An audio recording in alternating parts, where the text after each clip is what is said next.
नमस्कार दोस्तों, मैं धीरेन्द्र आपका अपने इस वीडियो में स्वागत करता हूं। जैसा कि आप देख सकते हैं, आज हम क्लास 7th एनसीईआरटी ज्योग्राफी का थर्ड चैप्टर डिस्कस करने जा रहे हैं। थर्ड चैप्टर है आवर चेंजिंग अर्थ। आवर यानी कि हमारी, चेंजिंग यानी बदलती हुई, अर्थ यानी कि पृथ्वी, यानी हमारी बदलती हुई पृथ्वी। जो हमारी अर्थ है उसमें चेंजेस आ रहे हैं। तो कौन कौन से चेंजेस आ रहे हैं, किस प्रकार से चेंजेस आ रहे हैं, इस चैप्टर में हम वही डिस्कस करेंगे। The lithosphere is broken into a number of plates known as the lithospheric plate. Lithosphere क्या होता है? लिथोस्फेयर हमने फर्स्ट चैप्टर में डिस्कस किया था कि लिथोस्फेयर जो होता है कि वह हमारी अर्थ का सॉलिड क्रस्ट होता है या हार्ड टॉप लेयर होता है, जो कि रॉक और मिनरल का बना होता है। और जो यानी ये अर्थ है, ठीक है, ये अर्थ का जो सॉलिड क्रस्ट है यानी जो टॉप लेयर है, हार्ड टॉप लेयर, यह लिथोस्फेयर होता है। यह रॉक और मिनरल का बना होता है और इस लिथोस्फेयर पे एक सॉइल की थीन परत होती है, यानी कि मिट्टी की पतली सी परत होती है। इसको हम लिथोस्फेयर बोलते हैं। तो दोस्तों, जो लिथोस्फेयर है वह कई बहुत सारी प्लेट्स की बनी हुई है, ठीक है। यानी जो लिथोस्फेयर है अर्थ का, इसमें बहुत सारी प्लेट में ये क्या है, बटी हुई है। उसको हम क्या बोलते हैं, लिथोस्फेरिक प्लेट बोलते हैं, ठीक है। यानी समझ जाओ, ये अर्थ है, ये लिथोस्फेयर हो गया। तो ये लिथोस्फेयर एक सिंगल लेयर नहीं है, ये इसमें कई सारी लिथोस्फेरिक प्लेट्स हैं, यानी कई सारी प्लेट्स हैं जिसको हम क्या बोलते हैं, लिथोस्फेरिक प्लेट बोलते हैं। You will be surprised to know that these plates move around very slowly, just a few millimetre each year. तो आपको यह जानकर आश्चर्य होगा कि जो लिथोस्फेरिक प्लेट्स हैं ये बहुत ही स्लोली मूव कर रही हैं, यानी कि हर ईयर मतलब प्रत्येक ईयर कुछ मिलीमीटर ये क्या करती हैं, मूव करती हैं। This is because of the movement. अब बात आती है कि ये क्यों मूव कर रही हैं। This is because of the movement of the molten magma inside the earth, क्योंकि यह मूवमेंट जो हो रहा है यह मोल्टेन मैग्मा की वजह से हो रहा है जो कि अर्थ के अंदर है।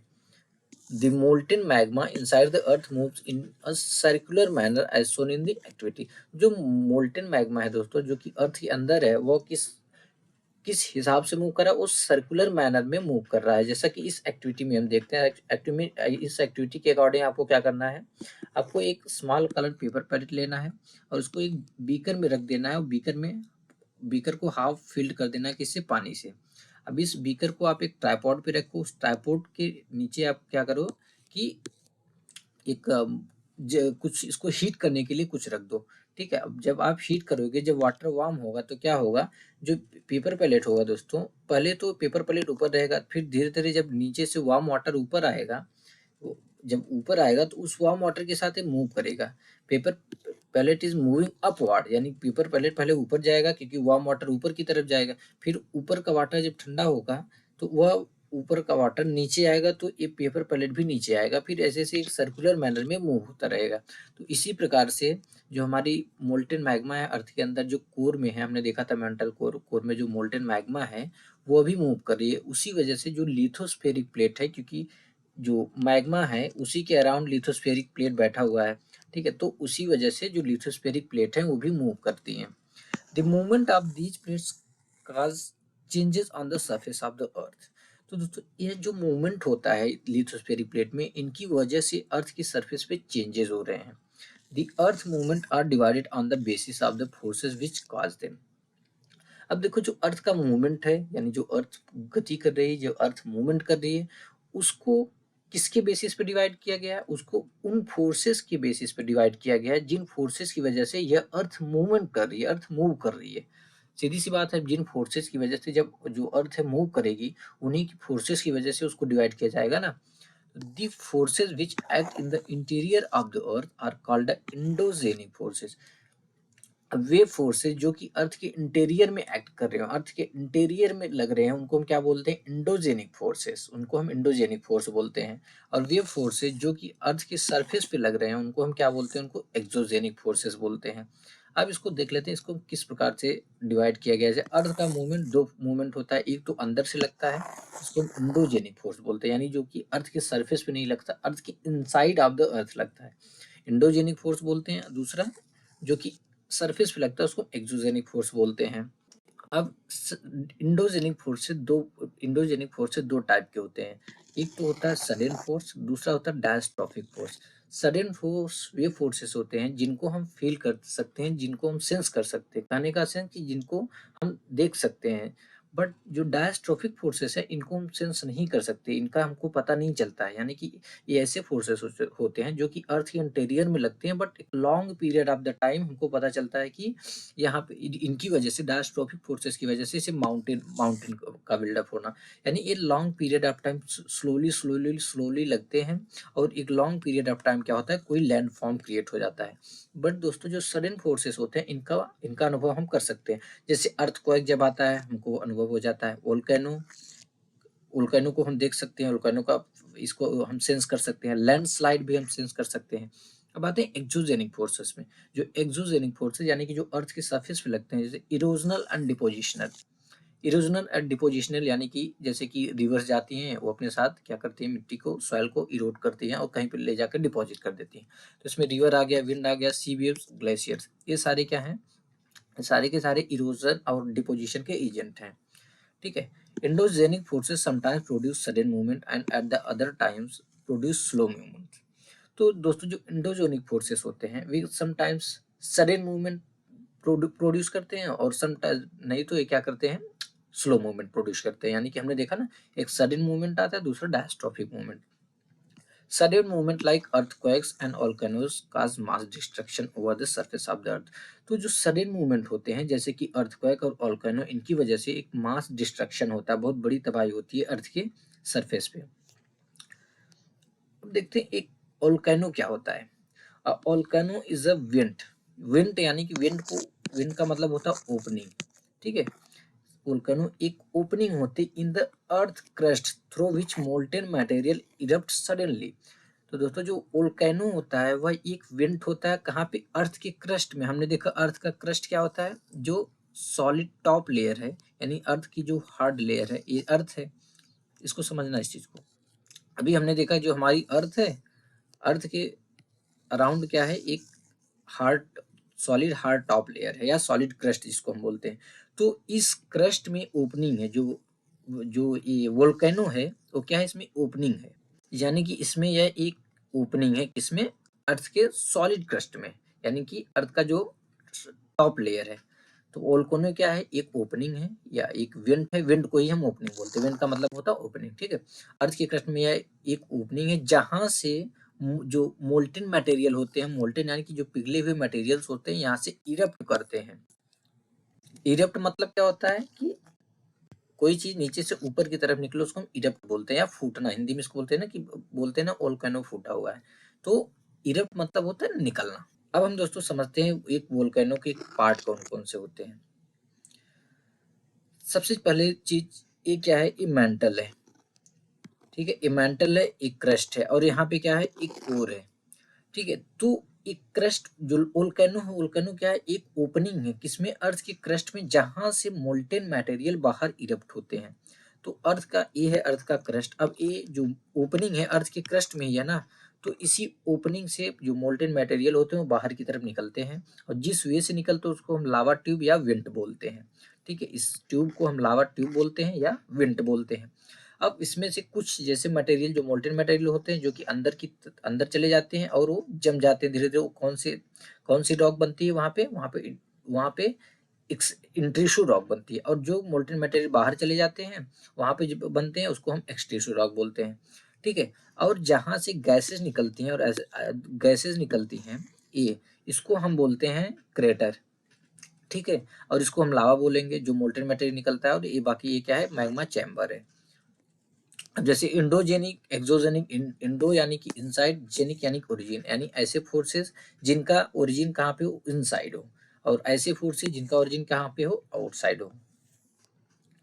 Similarly when the lithospheric plates moves, इसी प्रकार से जब लिथोस्फेरिक प्लेट मूव करते हैं, the surface of the earth vibrate, तो अर्थ का सरफेस क्या होता है, वाइब्रेट होता है। The vibration can travel all round the earth, यह वाइब्रेशन दोस्तों all round the earth travel कर सकता है।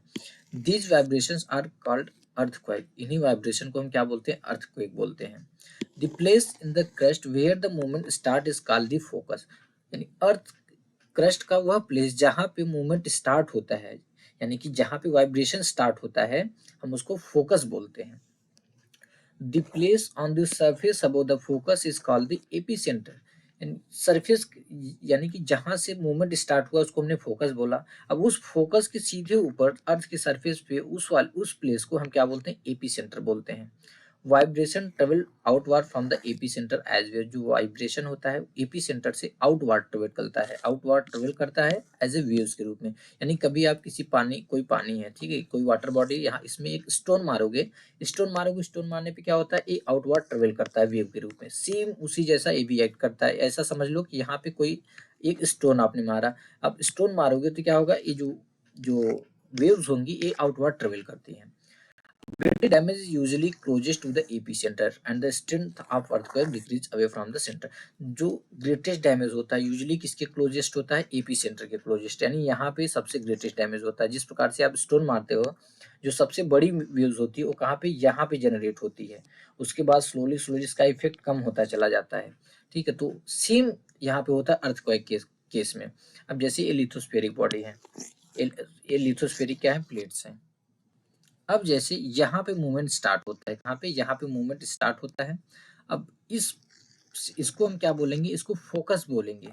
फोकस क्या होता है, this is where the earthquake occur, यह वह पॉइंट है जहाँ पे अर्थक्वेक ऑकर होता है। It is the origin of the seismic energy, यह ओरिजिन है किसका, सेस्मिक एनर्जी का। तो अब जस्ट इसके एबो जो पॉइंट होता है उसको हम क्या बोलते हैं, यानी फोकस के जस्ट अबो जो पॉइंट होता है अर्थ की सरफेस पे, यहाँ पे ए अर्थ का सरफेस है, इस चीज को समझना, ए जो है ये अर्थ का सरफेस है, और ये अर्थ का सरफेस नहीं है, अर्थ के इनसाइड है। ठीक है, तो इस पॉइंट की जस्ट ऊपर जो पॉइंट होता है, प्लेस होता है, उसको हम एपीसेंटर बोलते हैं। और यहीं पे सेस्मिक एनर्जी जो है कि सेस्मिक एनर्जी का ओरिजिन होता है, यहीं से निकलती है। और जब यहाँ पे पहुंचने के बाद ये आउटवर्ड ट्रेवल करती है एज ए वेव्स के रूप में। ठीक है, अब जैसे ये क्या है, प्लेट की जो लिथोस्फेरिक प्लेट है उनकी बाउंड्री है। ठीक है, although earthquakes can not be predicted. देखो अर्थक्वेक को हम प्रेडिक्ट नहीं कर सकते, इसका हम पता नहीं लगा सकते कि एग्जैक्ट टाइम इसी टाइम पे अर्थक्वेक आ रहा है। The impact can suddenly be minimised if we are prepare beforehand. But दोस्तों जो इसका इम्पैक्ट होता है अर्थक्वेक का, यानी जो इसका प्रभाव होता है, जो इतना डिस्ट्रक्शन करता है, इसको हम मिनिमाइज कर सकते हैं, इसको कम कर सकते हैं अगर हम बिफोर हैंड प्रिपेयर्ड है। बिफोर हैंड यानी कि पहले से। Some common earthquake prediction method adopted locally by people include studying animal behavior. Fish in the ponds get agitated, snakes come to the surface. Agitated का मतलब होता है कि उत्तेजित होना। तो कुछ कॉमन अर्थक्वेक प्रेडिक्शन है जो कि लोकली लोगों के द्वारा, लोग जो है कि अडॉप्ट किए हुए हैं, अडॉप्ट किए हुए यानी कि लोग जानते हैं। जैसे कि आप एनिमल का बिहेवियर स्टडी करो, जैसे कि जो फिश होती हैं पॉन्ड में, वो उत्तेजित हो जाती हैं। वो क्या होती हैं, उत्तेजित होकर पानी के सरफेस पे आके क्या करती हैं, दिखती हैं। जो स्नेक्स होते हैं वो भी सरफेस पे अपने जहाँ पे रहते हैं वहां से सरफेस पे आ जाते हैं। और जो एनिमल होते हैं उनका बिहेवियर भी आप देखोगे चेंज रहता है। ठीक है, अब यहाँ पे देखते हैं अर्थक्वेक को मेजर कैसे करते हैं। An earthquake is measured with a machine called the seismograph. Earthquake को एक मशीन से मेजर करते हैं जिसको हम सेस्मोग्राफ बोलते हैं। The magnitude of the earthquake is major on the Richter scale. जो इसका मैग्नीट्यूड होता है किस पे मेजर किया जाता है, रिश्टर स्केल पे। एन अर्थक्वेक ऑफ 2.0 और less can be felt only a little. जो 2.0 या इससे कम का जो अर्थक्वेक होता है रिश्टर स्केल पे, उसको महसूस किया जा सकता है, बस थोड़ा सा ही होता है। ठीक है, but an earthquake over 5.0 can cause damage from things falling. But जो 5.0 का होता है अर्थक्वेक ऑन रिश्टर स्केल, उसको हम फील कर सकते हैं। उससे क्या होता है, चीजें गिरने लगती हैं, मतलब ज्यादा डिस्ट्रक्शन नहीं होता। बट 6.0 और higher magnitude is considered very strong. But 6.0 या इससे ज्यादा का जो मैग्नीट्यूड का जो अर्थक्वेक होता है उसको बहुत ही डिस्ट्रक्टिव कंसीडर किया जाता है, बहुत डेंजरस होता है। 7.0 is classified as a major earthquake. जो 7.0 का उसको as a major earthquake classify किया गया। ये है देखो सेस्मोग्राफ, इसी से हम अर्थक्वेक को मेजर करते हैं। अर्थक्वेक प्रिपेयर्डनेस, आपको क्या करना है, आपको कहाँ पे शेल्टर लेना है जब एक अर्थक्वेक आता है, सेफ स्पॉट देखना है। अंडर एक किचन काउंटर चले जाना है, या तो टेबल और डेस्क के नीचे चले जाना है। Against an inside corner of wall, या कोई वॉल है उसके इनसाइड कॉर्नर पे आपको चले जाना है। आपको कौन सी चीजों से दूर रहना है, जैसे फायर प्लेसेस हो गए, और चिमनी के अराउंड जो एरियाज हो गए वहां पे नहीं रहना है। Window that shatter including mirrors and picture frames. Shatter मतलब टूटना, यानी विंडोज से आपको दूर रहना है, या मिरर कोई हो गया उससे भी दूर रहना है, कोई पिक्चर फ्रेम हो गया उससे भी दूर रहना है। बी प्रिपेयर्ड आपको अवेयरनेस अपने दोस्तों के बीच और फैमिली मेंबर के बीच में फैलाना है, यानी कि सबको इन्फॉर्म करना है। A major land forms, the landscape is being continuously worn away by two process. जो लैंडस्केप है कंटिन्यूअसली ओन अवे हो रहा है दो प्रोसेस के द्वारा, एक तो वेदरिंग, दूसरा इरोजन। ओन अवे मतलब एक हिसाब से आप समझ लो कि खत्म हो रहा है, ठीक है। लैंडस्केप जो है धीरे धीरे क्या हो रहे हैं, वो खत्म हो रहे हैं, ओन अवे हो रहे हैं दो प्रोसेस के द्वारा, एक तो वेदरिंग, दूसरा इरोजन। वेदरिंग क्या होता है? Weathering is the breaking up of the rocks on the earth surface. Weathering क्या है? अर्थ के सरफेस पे जो रॉक हैं जो कि ब्रेक हो रहे हैं उनको हम क्या बोलते हैं? वेदरिंग बोलते हैं। इरोजन क्या है? Erosion is the wearing away of the landscape by different agent. यानी कि इरोजन जो है वो जो लैंडस्केप है उसका वियर अवे होना किसके, बाई किसके? डिफरेंट एजेंट, जैसे कि वाटर, विंड एंड आइस। ठीक है, हमने क्या देखा कि वेदरिंग क्या होता है?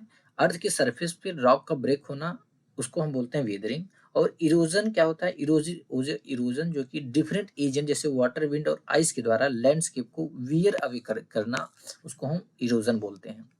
The eroded material is carried away और transported by water, wind etcetera. जो इरोडेड मटेरियल्स होते हैं वे क्या किए जाते हैं? उनको ट्रांसपोर्ट कर दिया जाता है किनके through?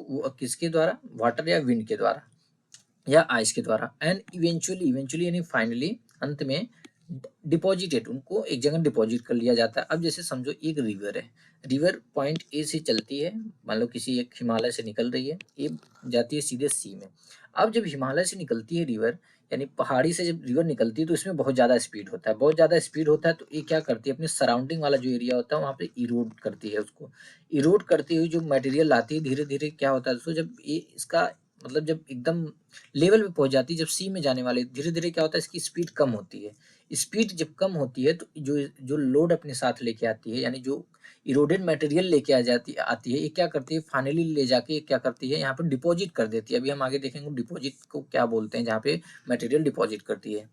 This process of erosion and deposition create different landform on the surface of the अर्थ। तो जो प्रोसेस है इरोजन और डिपोजिशन का, इससे अर्थ के सरफेस पे बहुत सारे लैंडफॉर्म बनते हैं। जैसे कि there are thousand of small waterfall in the world, जैसे बहुत सारे हजारों वाटरफॉल्स हैं वर्ल्ड में। The highest waterfall in Angel Falls of Venezuela. तो जब से जो सबसे बड़ा है वाटरफॉल है वो क्या है? एंजल फॉल्स, जो कि वेनेजुएला में, साउथ अमेरिका में। The other waterfall the Niagara waterfall, जो कि यूएसए और कनाडा के बॉर्डर के बीच में है, ठीक है। इन नॉर्थ अमेरिका, यानी नॉर्थ अमेरिका है, यहाँ पे यूएसए है, यहाँ पे कनाडा, इसी इन्हीं दोनों के बॉर्डर के बीच में है। और दूसरा है Victoria falls on the border of Zambia and Zimbabwe in Africa. तो तीसरा जो विक्टोरिया फॉल्स है दोस्तों, यह जाम्बिया और जिम्बाब्वे के, जो कि अफ्रीका में है, इनकी बॉर्डर में है, ठीक है। वर्क ऑफ अ रिवर, एक रिवर कौन समझते हैं कि एक रिवर क्या क्या काम करती है? The running water in the river Erode the landscape. जो रनिंग वाटर होता है, रनिंग वाटर यानी रिवर का पानी मूव करता रहता है, उसको रनिंग वाटर बोला गया है, ठीक है। तो वो क्या करती है? लैंडस्केप को इरोड करती है, जैसा हमने देखा। When the river tumbles at steep angle. Tumbles का मतलब क्या होता है? टम्बल्स मतलब होता है दोस्तों कि गिरना। तो जब एक रिवर, पानी क्या होता है? रिवर का पानी गिरता है ना, अब कहीं पे ऐसे जा रहा है, अब ऐसे गिरेगा, इसको क्या गिरना ही बोलेंगे ना। तो जब एक रिवर टंबल होती है एक स्टीप एंगल पे, स्टीप एंगल यानी जो कि बिल्कुल वर्टिकल हो या बहुत ज्यादा स्लोप हो, उसको स्टीप एंगल। तो जब एक रिवर टंबल होती है एक स्टीप एंगल पे ओवर वेरी हार्ड रॉक और down steep valley side, it forms a waterfall. अब किस पे ये टंबल हो रही है? अब इसको समझना इस चीज को। अब जैसे ये रिवर है, रिवर ऐसे आ रही है, ये यहाँ पे टंबल हो रही है, सपोज स्लोप है, ये स्लोपी एरिया है, तो धीरे धीरे क्या होता है?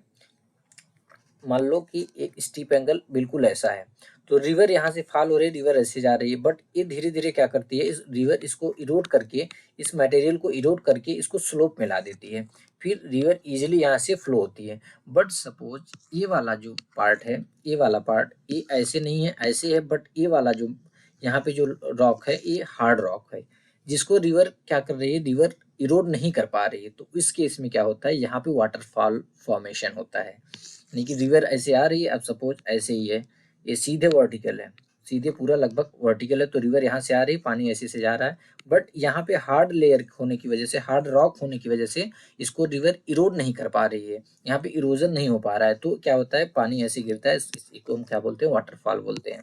जैसे यहाँ पे देखो, यहाँ पे क्या है हार्ड रॉक है, ये वाला क्या है, ये है सॉफ्टर रॉक जो कि धीरे धीरे कट होता है, बट ये वाला रॉक कट नहीं हो पाता, तो यहाँ पे वाटरफॉल फॉर्मेशन बनता है, यानी वाटरफॉल बनता है। ठीक है। As the river entered the plain, it twists and turns, forming large bend known as the meanders. तो दोस्तों जब रिवर इंटर करती है किसमें, प्लेन में, प्लेन में, एक प्लेन में एंटर करती है रिवर, तो यहाँ पे क्या होती है वो, क्योंकि उतना ज्यादा स्पीड नहीं होता है। अब जो पहाड़ी रीजन होता है वो सीधे स्लोपी होते हैं, स्लोप होते हैं, तो स्पीड स्पीड मिल जाता है वाटर को, तो वो सामने वाले जो भी सामने आएगा, तो जो भी सॉइल रहती है, जो भी चीज रहता है उसको क्या इरोड कर देती है अपने साथ, जो भी एजेंट है। बट जब प्लेन में एंटर करती है, प्लेन में क्या रहता है, उतना ज्यादा स्लोप नहीं रहता, तो उतना ज्यादा जो पानी होता है जिसमें स्पीड उतना ज्यादा नहीं, उतनी वेलोसिटी उसकी नहीं रहती इवन, क्योंकि वो बहुत पॉइंट से, अब एक पॉइंट आएगा मतलब कि पहाड़ी रीजन से जब आ जाएगी प्लेन वाले रीजन में, उसकी स्पीड स्लो हो जाती है। तो स्पीड जब स्लो होता है किसी चीज का, तो वो क्या होता है धीरे धीरे मूव करने लगता है, मतलब कि टर्न होने लगता है। तो इसी प्रकार से रिवर क्या करती है, रिवर जब प्लेन में एंटर होती है वह टर्न होती है और ट्विस्ट होती है, जिससे लार्ज बेंड बनते हैं, जिसको हम मियंडर्स बोलते हैं। ये जो लार्ज बेंड है इसको हम क्या बोल रहे हैं, मियंडर्स बोलते हैं। ठीक है। Due to continuous erosion and deposition along the side of the meander, तो मियंडर के साइड में कॉन्टिन्यूअस इरोजन और डिपोजिशन होने की वजह से the end of the meander loop come closer and closer, जो एंड होता है मियंडर लूप का वो क्लोजर और क्लोजर आता चला जाता है। In due course of time the meander loop cuts off from the river and forms a cut off lake. तो in due course of time, एक लंबी टाइम बाद क्या होता है, मियंडर लूप जो है वो कट हो जाता है, वो कट हो जाता है किससे, रिवर से, वो रिवर से कट ऑफ हो जाता है, और जिससे कि एक कट ऑफ एक लूप बनाता है, यानी एक कट हो जाएगा, इसको हम क्या बोलते हैं, कट ऑफ लेक बोलते हैं। और इसको ऑक्सबो लेक भी बोला जाता है, यानी एक टाइम आता है ऐसे ऐसे क्लोजर और क्लोजर आता चला जाता है, आता चला जाता है, फिर ये क्या होता है, कट कट हो जाता है इस रिवर से, रिवर का पानी फिर जो वाटर होता है ऐसे ही जाने लगता है, और इसको हम क्या बोलते हैं, कट ऑफ लेक या ऑक्सबो लेक बोलते हैं। At time the river overflow its bank, और कुछ बार हमने देखा है कि जो रिवर होती है ओवरफ्लो होती है, यानी जब बाढ़ आता है, this led to the flooding of the neighbouring area, इससे जो नेबरिंग एरिया होते हैं वहाँ पे फ्लडिंग आती है। As it flood it deposit layer of fine soil and other material called the sediment along its bank. तो जब फ्लडिंग आती है यानी जब बाढ़ आता है, तो इससे क्या होता है, जो रिवर है डिपॉजिट कर देती है किसको, फाइन सॉइल को और अदर मटेरियल्स को, जो या अदर जो सेडिमेंट होते हैं अपने बैंक पे। This led to the formation of a flat fertile flood plain, इससे क्या फॉर्मेट होता है, क्या बनता है, फ्लैट फर्टाइल फ्लड प्लेन बनता है। The raised banks are called levees, जो रेज्ड बैंक होता है उसको हम क्या बोलते हैं, उसको लेवीज बोलते हैं। नहीं, आप जब रिवर देखोगे ना, रिवर देखोगे तो ये ऐसे थोड़ा सा उल्टा, जो यहाँ पे रेज्ड, ये देखोगे ना, रेज्ड लाइन होगी, यानी रेज्ड पार्ट होगा, तो जो फ्लड आता है तो ये पूरा पार्ट जो है भर जाता है, यहाँ पे आप फिर देखोगे फ्लड प्लेन बनता है। तो ये जो उठा हुआ पार्ट जो रेज्ड बैंक होता है उसको हम क्या बोलते हैं, लेविस बोलते हैं। As the river approaches the sea, जब रिवर सी को अप्रोच करती है, यहाँ पे देख लेते हैं रिवर, ये है ऑक्सबोलो, ये है लेविस, जो उठा यहाँ पे रेड बैंक है इसको हम लेविस बोलते हैं, ये है मियंडर। तो जब ये सी के साइड अप्रोच करती है, the speed of the flowing water decrease, जैसा कि हमने अभी ऑलरेडी डिस्कशन किया कि जो स्पीड होता है दोस्तों वो डिक्रीज हो जाता है। क्यों? क्योंकि स्लोप नहीं रहता ना, कोई स्टार्टिंग से यहाँ पे स्पीड मिला, क्योंकि यह एक ग्लेशियर से निकली रिवर, ग्लेशियर से सीधे नीचे आ रही है हिल के थ्रू, तो ये इसको इसमें जो है कि स्पीड रहती है, और धीरे धीरे प्लेन में एंटर किया, फिर धीरे धीरे सी तक पहुंचते पहुंचते इसकी स्पीड स्लो हो जाती है। And the river begin to break up into a number of streams called distributaries. अब क्या होता है दोस्तों, इसकी स्पीड इतना ज़्यादा लॉस्ट हो जाती है कि यह एक नंबर ऑफ स्ट्रीम में ब्रेक होना स्टार्ट हो जाती है, टूटने लगती है, ब्रेक होने लगती है, उसको हम डिस्ट्रीब्यूटरी बोलते हैं। अब सपोज कोई एक रिवर है, पॉइंट ए से ये ओरिजिनेट हो रही है, यहाँ से निकल रही है, यहाँ पे सी में जाके यह, यहाँ पे सी है, यहाँ पे ग्लेशियर है, ए से निकली और सी में जाके इतना कम स्पीड हो गया कि कई सारी ब्रांचेज में या कई सारी स्ट्रीम में क्या होती है, ब्रेक हो जाती है, कई सारी स्ट्रीम में विभाजित हो जाती है। ठीक है, तो इन स्ट्रीम को हम क्या बोलते हैं, डिस्ट्रीब्यूटरी बोलते हैं। क्या? डिस्ट्रीब्यूटरी। और सपोज कोई दूसरी रिवर इसको आके यहाँ पे मिल रही है प्लेन में, या यहाँ पे आके मिल रही है, बाहर से दूसरी स्ट्रीम आ रही है मिल रही है, इसको हम बोलते हैं ट्रिब्यूटरी। समझना इस चीज को, यानी दूसरी रिवर या दूसरी स्ट्रीम आके एक किसी मेजर रिवर में मिले उसको हम ट्रिब्यूटरी बोलते हैं, और अब इसी रिवर में से दूसरी स्ट्रीम निकल जाए उसको हम डिस्ट्रीब्यूटरी बोलते हैं। ठीक है, the river become so slow that it began to deposit its load. अब जैसे स्टार्टिंग हमने देखा था कि कुछ बोलते हैं जहाँ पे जो जो रिवर है अपना जो डिपॉजिट है, जहाँ पे डिपॉजिट करती है, जो भी मटेरियल अपने साथ से लेके जाती है उसको डिपॉजिट करते हैं, तो इतना ज़्यादा स्लो हो जाती है कि अपने जो भी लोड होता है उसको डिपॉजिट कर देती है। Each distributary from its own mouth, जो जितनी भी डिस्ट्रीब्यूटरीज है वो अपना ओन माउथ बनाती हैं। तो the collection of sediment from all the mouth from a delta, जो भी कलेक्शन ऑफ सेडिमेंट होता है सारे माउथ से, सारे डिस्ट्रीब्यूटरी जो होते हैं उनके माउथ से, उनको हम क्या बोलते हैं, डेल्टा बोलते हैं। ये है डेल्टा। ठीक है, यानी जितनी रिवर होती हैं, जितनी भी इस रिवर से, मेन रिवर से जितनी डिस्ट्रीब्यूटरी निकलती हैं, सारे के माउथ पे क्या होता है, डेल्टा फॉर्मेशन होता है। सारे सेडिमेंट्स कलेक्ट करती हैं, एक जगह डिपॉजिट कर देती हैं। अब हमने एक एजेंट देख लिया, वाटर। अब दूसरा एजेंट है जिससे कि एक्सोजेनिक फोर्सेज, जिसको हम एक्सोजेनिक फोर्सेज बोलते हैं, जो अर्थ के सरफेस पे लगता है। दूसरा एजेंट है सी। अब सी वेव्स यानी जो कि ये भी है वाटर ही है। तो अब work of sea waves, the erosion and deposition of the sea waves gives rise to coastal landform. तो सी वेव्स से जो इरोजन और डिपोजिशन होता है, इससे भी कोस्टल लैंडफॉर्म जो है राइज होते हैं। कोस्टल लैंडफॉर्म यानी कि जो समुद्र तट का एरिया होता है वहाँ पे लैंडफॉर्म जो है कि राइज होते हैं। Sea waves continuously strike at the rocks. Sea waves जैसा कि हम देखते हैं, अगर आप समुद्र के किनारे कभी जाओ, कंटिन्यूसली वो आते रहते हैं इन द सेंस, जहाँ पे जो रॉक होगा वो कंटिन्यूसली उसको हिट करते हैं, उसको स्ट्राइक करते रहते हैं उस पर। ठीक है, टकराते रहते हैं। क्रैक्स डेवलप होता है। Over time they become larger and wider. अब जहाँ पे एक बार क्रैक डेवलप्ड होगा और ओवर टाइम लगातार उस पर सी वेव्स स्ट्राइक करेंगी लगातार continuously, in due course of time क्या होगा, कुछ टाइम बाद वह बड़ा होता चला जाएगा, लार्जर और वाइडर होता चला जाएगा। Thus hollow like caves are found on the rocks. तो एक हॉलो लाइक केव्स बन जाती है, गुफा नुमा बन जाता है। गुफा कैसी होती है, एक सामने से रहेगा, फिर चारों साइड से कवर्ड रहेगा, एक यहाँ से भी कवर्ड रहेगा। ये क्या है, केव्स है। तो एक केव्स नुमा बन जाता है रॉक में। They are called sea caves, इनको हम सी केव्स बोलते हैं। As this cavities become bigger and bigger. तो दोस्तों धीरे धीरे जैसे स्लोली स्लोली ये जो कैविटीज होती हैं बिगर और बिगर होती चली जाती हैं। कैविटी यानी कि कैविटी को हम गड्ढा बोलते हैं, गड्ढा या छेद। तो एक बड़ी टाइप में जो होल होता है उसको हम कैविटी बोलते हैं। ठीक है, तो ये कैविटी जैसे जैसे स्लोली बड़ी होती चली जाती है, एक ऐसा टाइम आता है only roof of the caves remain, इस केव्स का ओनली रूफ बचता है। तो उसको हम क्या बोलते हैं, दस फार्मिंग सी आर्चेस, इसको हम सी आर्चेस बोलते हैं, sea arch. Okay, further erosion break the roof and only walls are left. और कुछ time, in due course of time क्या होता है कि जो इरोजन होता है, यानी जो सी वेव्स टकराती हैं, स्ट्राइक होती हैं, तो उससे क्या होता है कि अगर रूफ जो further erosion break the roof, यानी रूफ भी टूट जाता है। यहाँ पे रूफ था, ये रूफ भी हट जाता है, यानी ये रूफ हट जाता है, तो उससे क्या फॉर्म होता है, these wall like feature are called stacks. ये जो वॉल लाइक फीचर इनको हम क्या स्टैक बोलते हैं। The steep rocky coast rising almost vertically above sea water is called sea cliff। जो steep rocky कास्ट होता है जो कि राइजिंग ऑलमोस्ट वर्टिकली अबो, यानी जो कि ऑलमोस्ट वाटर सरफेस के क्या होता है, वर्टिकली होता है, राइज रहता है कहाँ पे, कोस्टल एरिया में, उसको हम सी क्लिफ बोलते हैं। The sea waves deposit sediment along the shore forming beaches. तो दोस्तों जो सी वेव्स होती हैं वो क्या करते हैं, सी वेव्स आप जाते होंगे कि बीच उच पे, तो ऐसे वेव्स आती हैं, तो वेव्स क्या करते हैं, डिपॉजिट करते हैं सेडिमेंट्स। उससे क्या होता है कि बीच जो कि बीचेज जहाँ पे हम जाते हैं क्या शोर बीचेस बनते हैं। ठीक है, वर्क ऑफ आइस, हमने वाटर देख लिया एक एजेंट था। अब दूसरा एजेंट क्या है, आइस। आइस का काम देखते हैं। Glaciers are rivers of ice. Glacier क्या है, वो आइस की रिवर है। Which to erode the landscape by bulldozing soil and stones to expose the solid rock below. अब यहाँ पे जो बोला export the solid rock below, तो यहाँ पे कहने का मतलब है ये जो ग्लेशियर्स होते हैं ये लैंडस्केप को बुलडोज करते हैं, बुलडोज करते अंदर की तरफ उसको मतलब खनते हैं। क्यों, जब तक कि उनको सॉलिड रॉक नहीं मिल जाता है, यानी जब सॉलिड रॉक मिल जाएगा तो सीधी सी बात है वहाँ पे इरोजन नहीं होगा। कहने का मतलब है यहाँ पे बुलडोजिंग जो बोला है कि यहाँ पे वो धीरे धीरे क्या करते हैं, जब सॉलिड रॉक मिल जाता है तो जो इरोजन करते हैं वो नहीं कर पाती। सीधी सी बात है, सॉलिड रॉक रहेगा उसको इरोड कर नहीं पाएंगे, उसको बुलडोज कर नहीं पाएंगे। तो इसी प्रकार से जो ग्लेशियर होता है वो आइस का रिवर होता है। जो ग्लेशियर होता है ये भी लैंडस्केप को क्या करता है, इरोड करता है। किस प्रकार से, by bulldozing the soil and stones. तो जब एक टाइम आता है एक सॉलिड रॉक इसको मिल जाता है तो वहाँ पे ये बुलडोज नहीं कर पाती। Glaciers carve out deep hollow there, तो वहाँ पे ग्लेशियर क्या होता है, डीप हॉलो जो है कार्व कर देती है, बना देती है एज द आइस मेल्ट, और जब आइस मेल्ट होता है तो ये डीप हॉलो क्या होते हैं, फिल हो जाते हैं वाटर से, और क्या एक लेक, ब्यूटीफुल लेक बन जाता है माउंटेन्स में।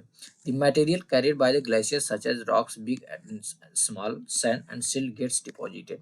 तो दोस्तों जो मटेरियल कैरी करता है ग्लेशियर, जो मटेरियल्स अपने साथ ले जाता है, जैसे कि रॉक, बड़े बड़े रॉक हो गए, छोटे छोटे रॉक हो गए, सैंड, सिल्ट, ये सारे एक जगह डिपॉजिट हो जाते हैं। उन डिपॉजिट, जो डिपॉजिट वाला पार्ट होता है, यानी उसको हम क्या बोले, जैसे कि ये ग्लेशियर अपने साथ इनको कैरी किया, इनको कहीं पे ले जाकर डिपॉजिट कर दिया, तो इन डिपॉजिट को क्या बोलते हैं, ग्लेशियल मोरेन्स बोलते हैं।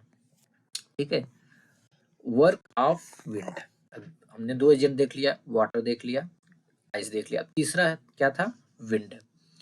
Have you ever visited a desert, क्या आपने कभी एक डिजर्ट में विजिट किया है, तो विजिट किया होगा, कुछ जो सैंड ड्यून्स होते हैं उसका पिक्चर आपको कलेक्ट करना है। An active agent of erosion and deposition in the dessert is wind, तो डिजर्ट रीजन में, यानी डिजर्ट एरिया में, यानी रेगिस्तान में एक एक्टिव एजेंट है किसका, इरोजन और डिपोजिशन का, वो क्या है, वो है विंड।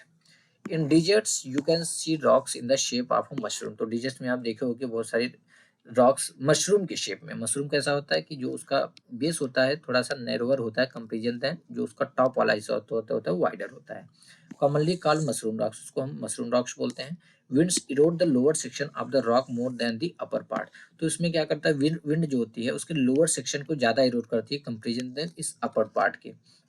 देयरफॉर, इसलिए such rocks have narrower base and wider top, तो इसलिए क्या होता है कि ऐसे जो रॉक्स होते हैं उनका जो बेस होता है नैरोअर होता है, मतलब पतला होता है कंपेरिजन देन जो टॉप वाला पार्ट होता है जो कि वाइडर होता है। When the wind blows it lift and transport sand from one place to another, तो जब विंड ब्लो होती है यह क्या करती है, it lift and transport sand, यह सैंड को लिफ्ट करती है और ट्रांसपोर्ट कर देती है एक पार्ट से दूसरे पार्ट में, यानी कि एक जगह से दूसरी जगह।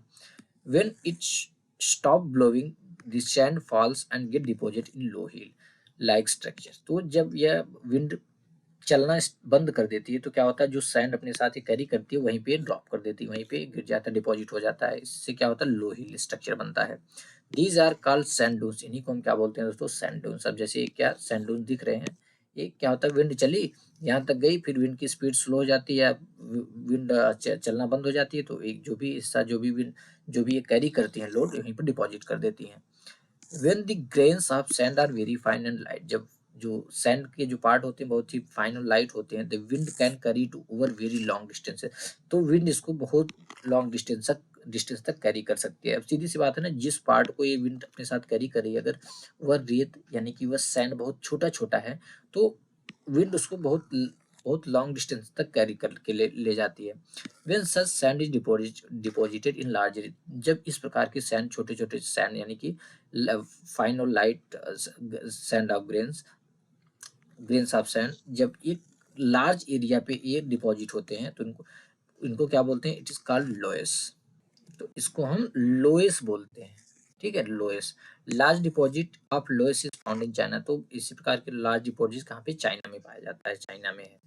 तो अभी हमने क्या देखा कि विंड जो है, विंड क्या करते हैं, विंड जो है कि एक एक्टिव एजेंट है इरोजन और डिपोजिशन का डिजर्ट में। तो विंड जब चलती है तो वो क्या करती है कि जो सैंड होते हैं, सैंड के ग्रेन जो होते हैं, यानी सैंड का जो छोटा छोटा पार्ट होता है, छोटे छोटा जो सैंड होता है, उसको विंड कैरी करके ले जाती है, अपनी अपने अपने साथ कैरी करके ले जाती है, और जहाँ पे विंड चलना बंद हो जाती है वहां पे डिपॉजिट कर देती है। जैसे यहाँ पे देखो, इस प्रकार का आपको रेगिस्तान में जब भी आप विजिट करोगे आपको मिल जाएगा।